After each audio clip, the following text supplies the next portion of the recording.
Pistons should arrive later today. We've got some Mitaka 1.5mm overbore pistons.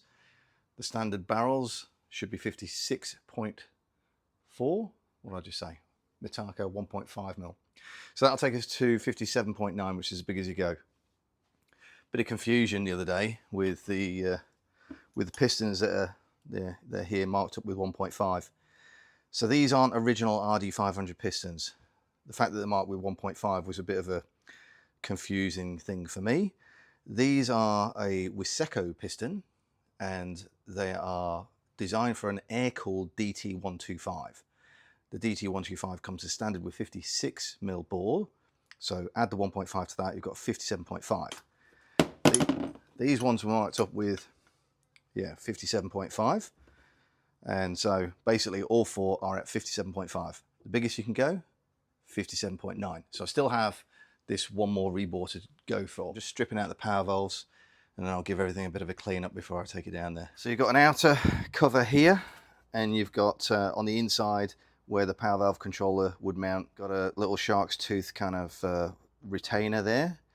So we crack that off with a 4mm Allen key, 4mm Allen key, and then we're going to extract the various components. Not suggesting for a minute that my way is the right or best way. Okay, so that's going to go just over there for the inside. Spray some WD-40 around.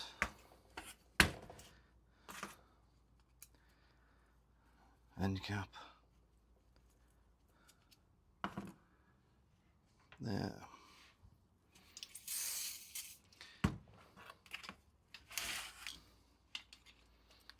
Okay, this is where you could break something if you're not very careful. Just gradually working this up.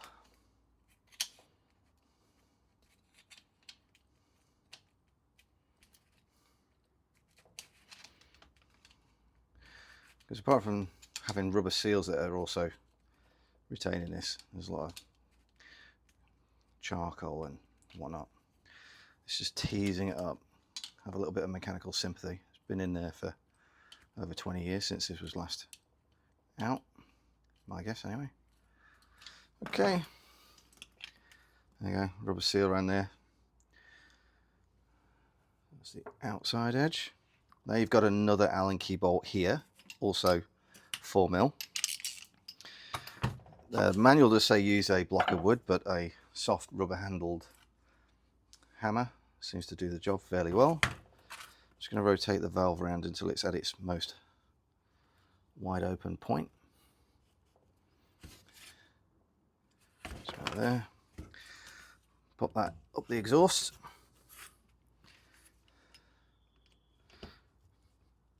Okay, and that'll stop the hole. I'm just going to clean out a little bit more carbon out of there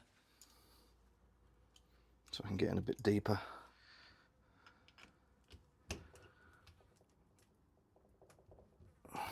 Okay, we're starting to have a little bit of a problem.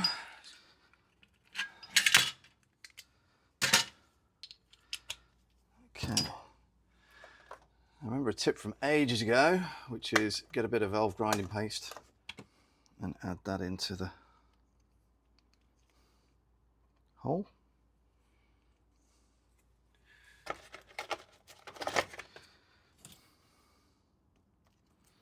A little bit of extra grip.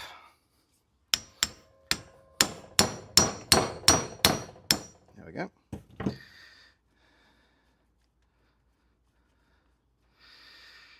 Okay, it's quite a long Allen key bolt, but what I want to do is slacken it so far and give her a bit of a gentle tap. So what's going to happen is the two halves are going to get split.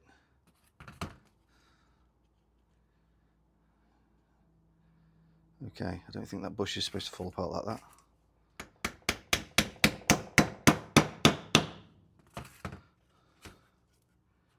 Okay, so I can see that the internally in there, I can see that the two halves are starting to split apart now.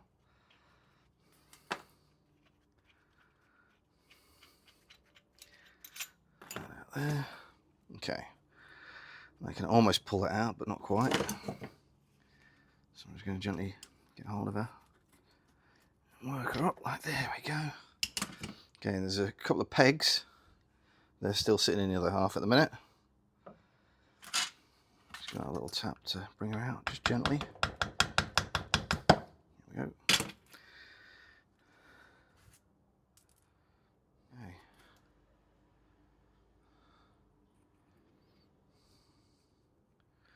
I suspect that this bush is buggered, so you can get new ones from, well, I'm pretty sure you can get new ones from Yambits. So we'll have a little look at that. So that's what the bush is supposed to look like. Big flat piece there. In the end cap. So what have we got here?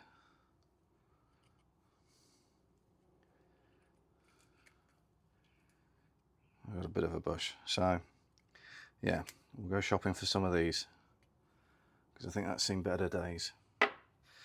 That's that. I'm just going to clean it up.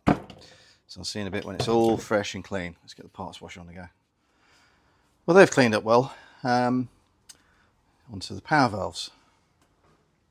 Okay, so power valves all cleaned. I need to order one bush at least. Not entirely sure which way to go with the cylinder heads and barrels. I think I'm going to paint them gloss black, or leave them like this, you decide. And these are the rear pistons, 1.5mm ports. Front ones, no ports, no windows, if you will.